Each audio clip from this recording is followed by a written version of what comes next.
Bonjour à toutes et à tous et bienvenue dans votre émission de découverte de notre département, de votre département, de ses habitants, de leur savoir-faire, de leur engagement, de leur passion. L'un est auteur, compositeur et interprète de musique et chansons jeune public, principalement grand ami du loup dont il nous raconte les frasques depuis de nombreuses années. L'autre est également auteur mais de théâtre, elle est comédienne et organisatrice de festivals. Nos invités de la semaine dans La Vie en Vosges sont Philippe Roussel et Louise Feutet. Bonjour Philippe Roussel. Bonjour Ludovic. Comment allez-vous ? Ça va pas mal. Merci d'être avec nous sur ce plateau. Louise Ravi. Feutet, bonjour. Bonjour. Bonjour à tous les deux. Vous vous connaissez bien et j'ai envie de dire vous vous entendez bien, ce qui n'est pas toujours le cas dans le monde de la culture. Donc on va en profiter avec vous deux en plateau dans ce numéro de La Vie en Vosges. Première question, si vous voulez bien, par rapport à votre vosgitude, Louise Feutet, qu'est-ce que vous pensez globalement de la culture jeune public dans les Vosges ? Je dis bien dans les Vosges. Dont vous faites partie évidemment, mais oui, bien sûr. Allez, un petit mot, un petit angle vosgitude sur votre métier. En tout cas, nous, on se bat pour que ça circule sur tout le département. Voilà, je pense que c'est important qu'il y ait plein de choses différentes et complémentaires. Donc, à la fois des grandes scènes, des petites scènes, des choses dans les écoles, des choses en plein air, qui permettent de rencontrer à chaque fois des publics différents, parce qu'on sait que quand on fait un spectacle en plein air, on ne va pas forcément toucher les mêmes spectateurs que quand on est... Est-ce qu'il y a une petite spécificité vosgienne à ce sujet ? Une petite spécificité dans le sens vosgienne. par rapport aux autres départements que vous connaissez bien, j'imagine, des confrères professionnels. Est-ce qu'on vous dit, nous, dans les Vosges, vous en faites un paquet, jeune public, c'est bien ? Moi, je ne saurais pas dire ça. Tu saurais Philippe répondre à cette Roussel. question Moi, je peux répondre surtout concernant la chanson jeune public. Ouais. Déjà dire, moi, je suis très fier d'être vosgien, très fier de vivre dans ce département, qu'il s'y passe plein de choses, mais que c'est aussi à nous, effectivement, de prendre les choses en main. Mais pour donner un exemple, on a créé, c'est à l'initiative de Jean-Michel Ray, un chanteur de Saint-Dié, qui travaille pour le jeune public, il avait créé un collectif qui s'appelle Joko Pogo, et il y avait quand même 7 ou 8 chanteurs et chanteuses sur le département des Vosges qui chantent pour le jeune public. Et ça, on ne le retrouve pas dans toutes les régions. Alors, je me dis, quand j'ai envie de me rassurer, je me dis c'est aussi un petit peu grâce en petite partie, mais peut-être au travail que j'ai fait autour de la chanson jeune public. C'est-à-dire, on sème des graines. Et donc, non, moi je trouve que c'est assez vivant au niveau du... Alors, en tout cas, de la chanson. Après, moi, le théâtre ou les autres disciplines, je connais moins, puisque je suis moins dans ce secteur. Mais Louise, il y a quand même beaucoup d'ateliers. Après, ce qui est important sur le jeune public, c'est la proximité, c'est-à-dire d'être vraiment sur des actions qui vont aller au plus proche des territoires pour pouvoir toucher vraiment les enfants. Et puis, le temps scolaire, c'est super important de faire des choses, que ce soit des ateliers de pratique artistique ou des spectacles qui soient diffusés dans les écoles, parce qu'on sait que à ce moment-là, on touche tous les enfants, et pas seulement les enfants dont les parents vont faire l'effort de les emmener à un spectacle le week-end ou le mercredi. Et ça, c'est super important, parce que c'est un public, entre guillemets, captif, mais en tout cas, si on arrive à les convaincre assez tôt que le spectacle vivant, la chanson les intéresse, après, c'est un pari d'avenir, en fait. Donc, c'est très important. Et c'est exactement, évidemment, l'ADN. Vous venez de nous résumer en quelques mots, en quelques secondes, l'ADN, évidemment, de votre compagnie, Les Jolis Mômes. On va revenir un petit peu en détail sur votre vie, votre œuvre au sein de cette compagnie, Les Jolis Mômes, Les Jolis Mômes, dans quelques instants. Philippe Roussel, quelques mots avec vous dans un premier temps. Je peux dire votre âge ? 60 ans ? Voilà. Plaisir, 60 ans, Philippe Roussel. Mais je les porte bien. Pas de problème. Et j'ai donné... Alors, j'ai pas envie de vous présenter, ce serait malvenu, mais voilà, évidemment, auteur, compositeur, interprète de chansons, jeune public principalement, mais on se souvient de quelques incursions dans... Quelques parenthèses, oui. Parenthèses, voilà. C'était évidemment le titre de votre album. Ou la dernière BD et CD qui s'appelle Les gens, qui s'adresse plus aux adultes. Et que vous avez... Que j'ai sorti après le deuxième confinement. Voilà, le confinement a été... très prolifique, forcément, en termes de démarche et de création artistique. Oui, parce qu'on n'avait que ça à faire, c'est-à-dire c'était ou ça ou déprimé. C'était inspirant, quelque part. Alors, oui, bien sûr, c'est inspirant, mais je crois que c'est un peu notre métier, notre rôle en général, c'est que, on travaille, on s'inspire de la vie, de ce qui nous entoure, et oui, c'était riche parce que c'était différent, mais peut-être qu'on a été plus visible finalement dans cette période-là, parce que il n'y avait pas grand-chose d'autre. Et forcément, par rapport au numérique, c'est vrai que le numérique a fait de belles et bonnes choses pendant cette période de confinement. Un petit mot sur vous. Donc, je l'ai dit, vous avez 60 ans. Spinalien né à Épinal, spinalien pure souche, pur et dur. Et vous êtes resté à Épinal. Vous êtes resté dans les Vosges pendant toutes ces années. Pourquoi ? Alors, par choix, vraiment. C'est-à-dire que, bon, j'ai fait quelques autres travaux, pardon. Je suis aussi monté à Paris, comme tout le monde, bon, etc.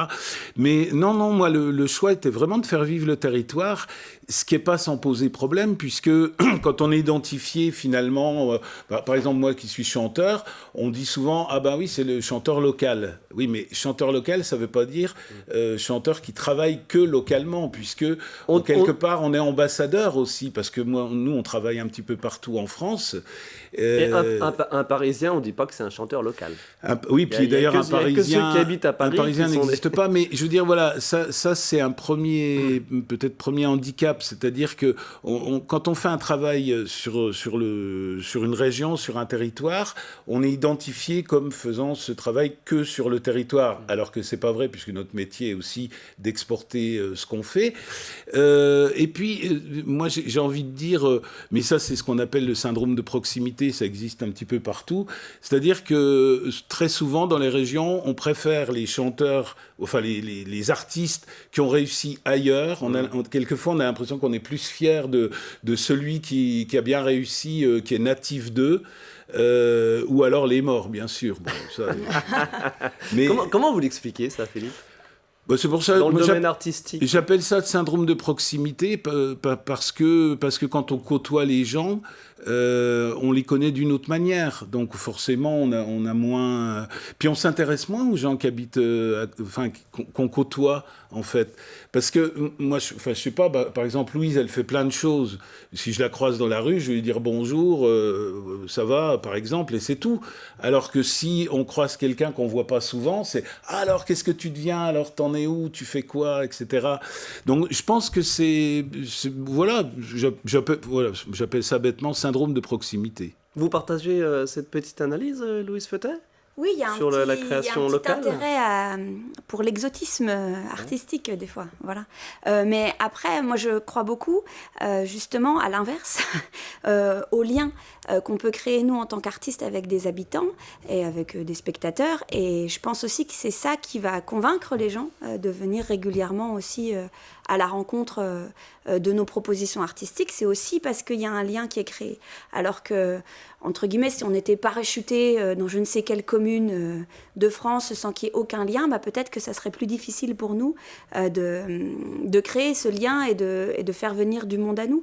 Après, c'est difficile d'entretenir ce lien. Le grand danger, c'est la répétition, la lassitude. On le voit sur des festivals qui durent quelques années, et puis voilà, pour une raison X ou Y, les organisateurs n'ont pas su se renouveler. Pour vous, artistes, c'est ça la principale difficulté. Parce que quelque part, le public, tant qu'on lui propose des choses sympas, il y a de grandes chances qu'ils viennent. Mais après, il faut les faire revenir. Oui, après, c'est notre travail d'inventer des choses. Et pour le moment, moi, en tout cas, je continue à avoir envie d'inventer des choses dans les Vosges. Et on ne se sent pas, à la Compagnie des Jolis Mômes, bloqué par ce qu'on fait ou en perte d'idées, quoi. Voilà. Donc, c'est sûr que le jour où on sera dans cet état où on se dira oh là là, on a l'impression de faire toujours la même chose ou que les gens s'intéressent plus vraiment à ce qu'on peut proposer, il faudra se poser cette question-là, de se dire peut-être qu'on a saturé le territoire ou que nous, on a besoin de travailler autrement pour pouvoir continuer à être vivant et à être intéressant. Mais moi, là, aujourd'hui, j'en suis pas là. Et le territoire, je n'ai pas dit, mais vous êtes né à Remiremont. Vous êtes aussi une Vosgienne pure souche. Voilà, tous les deux. Vous parliez de votre actualité, de notre territoire. Pas mal de choses, évidemment, en ce qui concerne la Compagnie des Jolis Mômes. On va faire un petit peu de promo, entre guillemets, et ce qui vous donne aussi votre raison d'être ici aujourd'hui. Bien sûr, les ateliers théâtre 2021-2022 que vous proposez avec votre Compagnie des Jolis Mômes. Atelier théâtre partout sur notre département. C'est quasi plein partout, sauf il y a encore quelques, Alors il y a quelques places, dates. donc c'est des ateliers hors temps scolaire, hein, c'est comme une petite école de théâtre itinérante qui a vocation à être vraiment dans des lieux un peu plus reculés du département où il n'y aurait pas un conservatoire ou une école d'art dramatique en place. Mais c'est impressionnant, il y a grosso modo, je ne sais pas, peut-être une 45... 31. 31. Il y en a 31. 31 rendez-vous, et il reste des places à Alors il nous reste quelques places sur le secteur de Charmes à Vincey-Frison. Ouais. Voilà. Sur le secteur autour de Bruyères, on a quelques places à Cheny-Ménil. On a, après, si on va un peu plus loin, on a Granges-sur-Vologne et Corcieux, qui sont pas pleins. Et puis sur Épinal, on a un atelier pour les enfants, un atelier de découverte, c'est pas vraiment de la pratique théâtrale, pour les enfants de maternelle. Et donc là, on a encore de la place, c'est le mercredi après-midi. Voilà. Et en proximité d'Épinal, on a également Sanchet, où il y a quelques places. Voilà. Et plusieurs spectacles qui tournent. Celui-ci, vous l'avez joué la semaine dernière à Contrexéville. Prochaine date de celui-ci le 7 novembre à Vincey, à 16h. Voilà. Et vous avez un autre spectacle qui s'appelle Omma, qui est sur l'exil et sur la difficulté de quitter un pays et d'arriver dans un nouveau pays. Les deux dates à venir. Les deux dates à venir, le 15 octobre à Circourt-sur-Mouzon, c'est à côté de Neufchâteau, et le 24 novembre dans la vallée de la Moselle à Ferdru. Et Voilà. on va se détailler dans quelques instants tout ce dont on est en train de parler, parce que vous avez bien compris évidemment qu'il y a plusieurs formats de pièces et il y a surtout plusieurs lieux sur l'ensemble de notre département, comme on l'a dit. Philippe Roussel, Un loup habite avec nous, c'est votre prochain spectacle en collaboration, en coproduction avec Seine-Vosges, donc sur l'agglomération d'Épinal. Et donc vous jouez répétition ouverte au public ce vendredi 15 octobre à 18h30 et les vrais spectacles, spectacle payant, on va public, dire. Oui. Payant d'ailleurs, je vais le dire, à 5,50 €. Oui. C'est une somme très modique. Mercredi 20 à 15h et 18h, jeudi 21 à 10h, 14h et 18h, vendredi 22 à 10h, 14h et 18h, et dimanche 24 octobre à 11h et à 15h, suivi d'une guinguette. Vous allez nous en raconter dans quelques instants, mais évidemment les horaires 10h, 14h c'est du public scolaire et grand public généralement à 18h, donc je répète 15h et 18h, puisqu'il y a aussi le mercredi et le dimanche. Mercredi 20, jeudi 21, vendredi 22 et dimanche 24. Un loup habite avec nous, vous êtes Monsieur Loup, vous êtes, je disais dans l'introduction, vous racontez les frasques du loup depuis quelques années. Non, en fait, non, pas depuis quelques années. Ça fait 2 ans qu'on est là-dedans. Alors, d'abord, je voudrais dire que dans vos chansons, non. Parce qu'il y a une chanson qui est un petit peu un tube qui s'appelle « Où le loup Oui. », mais c'est la seule. Sinon, il y a l'autre qui s'appelle L'époux et les loups. Non, en fait, je voulais d'abord dire que je suis très heureux de faire une création à Épinal, parce que je crois que ça fait à peu près 15 ans que j'ai pas fait de création à Épinal, alors que j'en ai fait ailleurs. Alors c'est vrai qu'ici, dans les Vosges, je fais beaucoup de création de petites formes, c'est-à-dire, même si je suis en grande forme quand je le fais, mais c'est des petites formes, pour pouvoir justement aller jouer en milieu rural et continuer à être militant, on va dire, parce que c'est un travail militant. Et la dernière, c'était avec Maxime Vautier, qu'on voit à l'accordéon ici. Alors ça, c'est ce qu'on appelle les petites formes. Mais mes vraies créations avec justement musiciens, régisseurs, parce qu'on est quand même une équipe d'une douzaine de personnes, ça faisait à peu près 15 ans, je crois, que je n'avais pas fait de création ici. Et alors, l'impression qu'on a, que je parle beaucoup du loup, c'est qu'effectivement, c'est un spectacle que... Alors, très rapidement, pour dire l'histoire, l'illustrateur de Milan Jeunesse m'avait demandé d'écrire des comptines sur le loup. Donc, c'est lui qui m'a passé commande, avec un cahier des charges précis, c'est-à-dire qu'il fallait que la comptine dure 1 minute, etc., etc. Et quand j'ai écrit ces comptines, je me suis dit, faudra en faire quelque chose, en faire un spectacle. Et donc, ça, c'était en 2019. Et donc, j'ai écrit ce spectacle qui s'appelle « Un loup habite avec nous ». Et puis, entre-temps, c'est passé, peut-être tout le monde ne le sait pas encore, mais il y a eu, vous savez, les confinements, la pandémie, etc. Si peu. Et ce qui fait que j'ai pris ce personnage du loup comme personnage archétype, un peu comme on prendrait Guignol, on prendrait une vieille femme, on prendrait... Enfin, voilà. Donc, le loup, c'est vraiment l'archétype. Et j'ai souri tout à l'heure quand Louise parlait du spectacle, de la difficulté de quitter son pays, etc.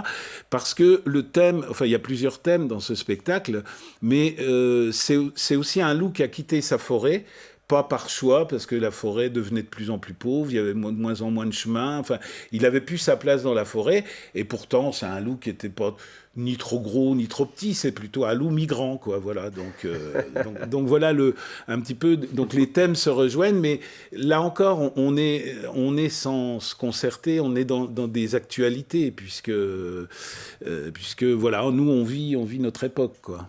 On va parler un petit peu plus précisément, si vous voulez bien, de ce spectacle, de cette création de spectacle jeune public. Avant, il y a le petit quiz de cette émission.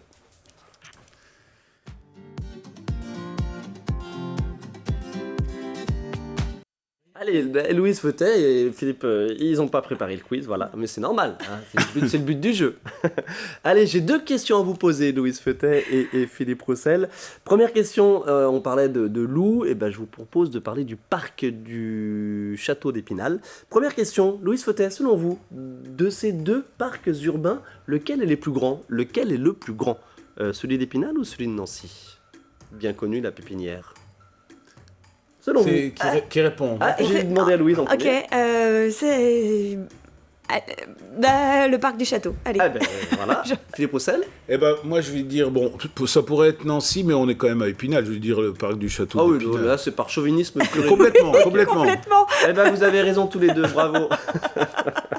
Le parc du château à Épinal qui fait 27 hectares et la pépinière à Nancy qui fait 21 hectares 700. Voilà. Première question. Deuxième question.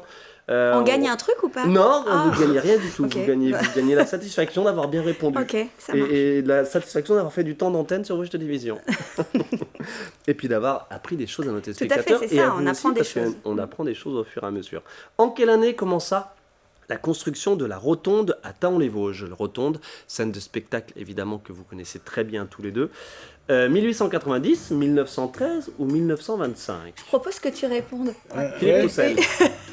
Il y a eu une grosse actu il n'y a pas très longtemps. Oui, mais bon, nous, les salles de spectacle dans lesquelles on joue, on ne s'intéresse pas toujours à l'histoire, on est dans le présent, les spectateurs. Allez, on va dire 1890. Louise Feutet? Allez, 1913, juste pour pas dire comme lui, et voilà, ouvrir nos chances d'avoir au moins une bonne réponse. C'est ça. Elle a gagné. 1913, évidemment, 1913. On a fêté le centenaire il y a quelques années, oui, c'était il y a déjà 8 ans. Vous avez remarqué quand même déjà. Vous avez remarqué, j'ai fait exprès de donner la mauvaise réponse pour qu'elle puisse donner une bonne réponse. C'est gentil, vraiment. La Rotonde, évidemment, construite, proposée, commandée par Armand Lederlin, directeur de la blanchisserie-teinturerie thaonaise. Et c'était un centre social, bien sûr. Il y avait des bains, il y avait des douches, et puis il y avait des salles de gym, des salles de restauration, et puis évidemment, cette grande salle, achevée telle qu'on la connaît aujourd'hui, elle a été achevée en 1923. Voilà, oui, je vous ai appris un truc. Oui. Mais pensez en 1890 déjà, c'est pour ça que... C'est pour ça. Il était là, il s'en souvient. Exactement. Philippe Roussel, Louise Feutet, on a encore quelques minutes pour revenir sur cette singularité qu'est la création du spectacle jeune public. Louise Feutet, les Jolis Mômes, vous faites tout public, mais c'est vrai que jeune public, c'est un vrai créneau, évidemment. Quelles sont les difficultés et quelles sont les ambitions autres que démocratiser le spectacle vivant? Des spectacles pas bêtes, des actions culturelles tout terrain et des ateliers théâtre épatants. Pas bêtes, tout terrain, épatant. Oui. Quelques mots sur ces 3 définitions. Déjà, un spectacle pas bête, c'est quoi alors selon vous? En fait, l'ambition de la Compagnie des Jolis Mômes, c'est de quand même faire réfléchir en fait sur des sujets qui nous intéressent et qui nous touchent nous d'abord. Et on espère après pouvoir toucher aussi les spectateurs. Si on prend quid de cette démarche-là avec le jeune public? Que ce soit le jeune public ou le vieux public, c'est la même question. Voilà, il s'agit... Mais évidemment, en fait, c'est une évidence. On monte pas sur scène pour rien dire. Voilà, une blague n'est pas drôle si elle n'a pas un fond de vérité, si elle n'a pas un fond d'intelligence. Donc voilà, c'est forcément, on monte sur scène, on a un contenu. On peut pas juste dire qu'on fait de l'animation. Enfin, en tout cas, nous, ça nous intéresse pas d'être juste là. Qu'est-ce qui vous inspire pour ce contenu, justement? En image, on a un des 2 festivals qu'organise la Compagnie, à savoir le Printemps des mots. C'était évidemment au printemps dernier à Bruyères. Il y a également le Tambouille Festival qui est un petit peu partout sur le territoire de la communauté de communes Bruyères Vallon des Vosges. Ouais. On revient, qu'est-ce qui vous inspire dans le spectacle jeune public? Moi, ce qui m'inspire, c'est ce que je vis, en fait, très, très clairement. C'est-à-dire, donc, du coup, le fait que moi-même, j'ai des enfants qui vivent une vie, qu'ils rencontrent des choses dans leur parcours, et certaines choses qu'on vit, me heurtent, me transforment, me font réagir. Et donc, ça va forcément alimenter après ce qu'on voudra dire sur scène. Est-ce qu'il y a des thèmes que l'on s'interdit dans la création jeune public? Non. Je crois pas. Enfin, en tout cas, nous, non. Je vois pas pourquoi. Non.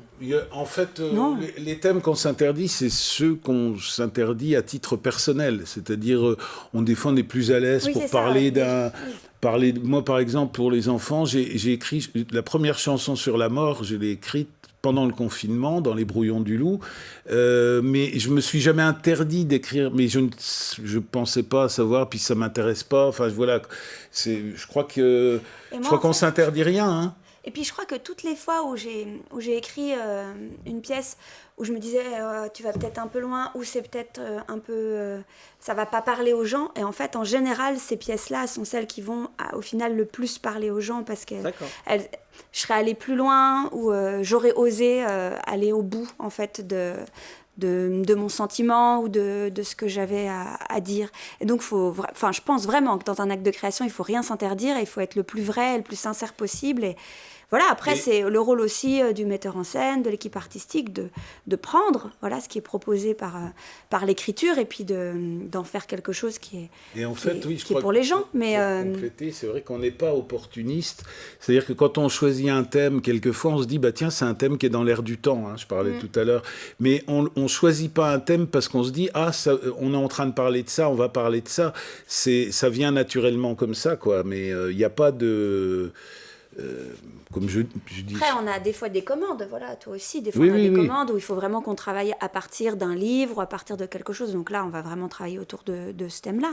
Mais sinon, quand c'est vraiment une création qui part de nous, moi je...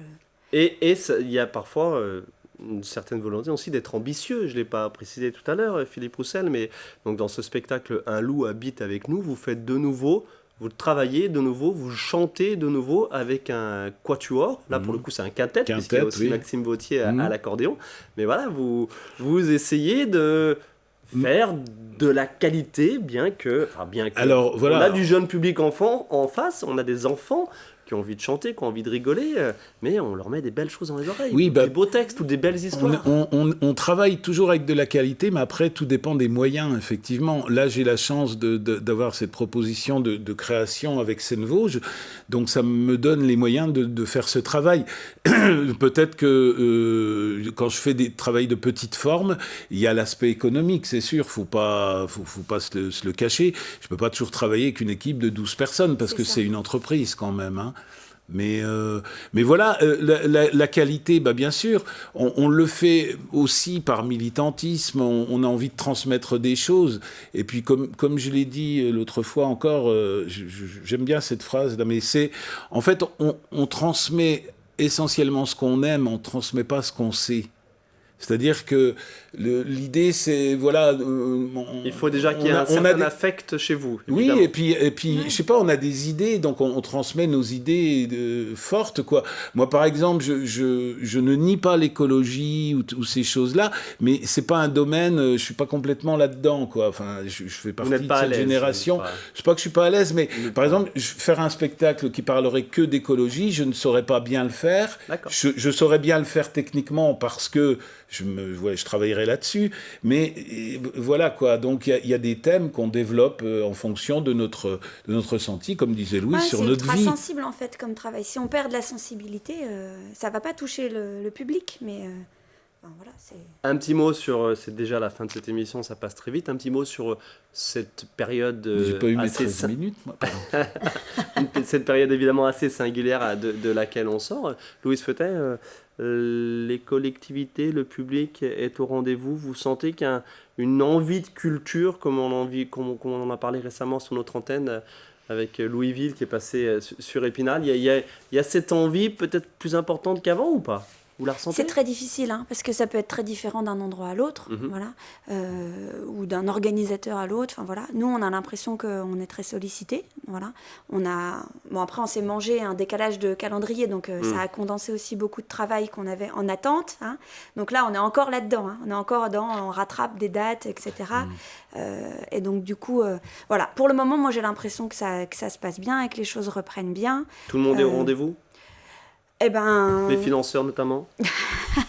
Les financeurs, c'est toujours une vaste question, mais si vous voulez qu'on l'ouvre, je pense qu'il faut une émission entière. Ah ben, voilà.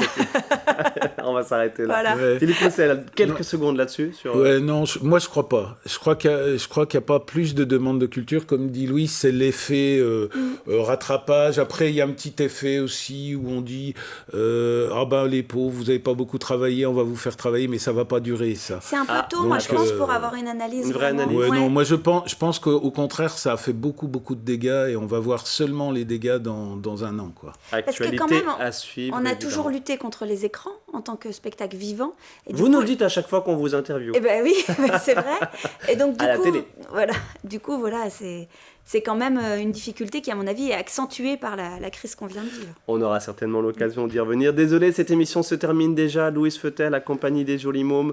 Je remontre ces ateliers théâtre. On vous a cité quelques dates où il y a encore de la place. Et puis les spectacles divers et variés, dont celui-ci, Boostify, qui est toujours en production et en représentation. Philippe Roussel, Un loup habite avec nous, coproduction avec Seine-Vosges, c'est à la Louvière, dès ce vendredi 15 octobre, mais surtout la semaine prochaine, voilà. Mercredi 20, jeudi 21, vendredi 22 et dimanche 24 octobre. Réservé. À différents horaires, il y en a pour tout le monde. Merci à tous les deux, à très vite. Merci. Merci à vous de votre attention. On se retrouve très prochainement pour une nouvelle émission.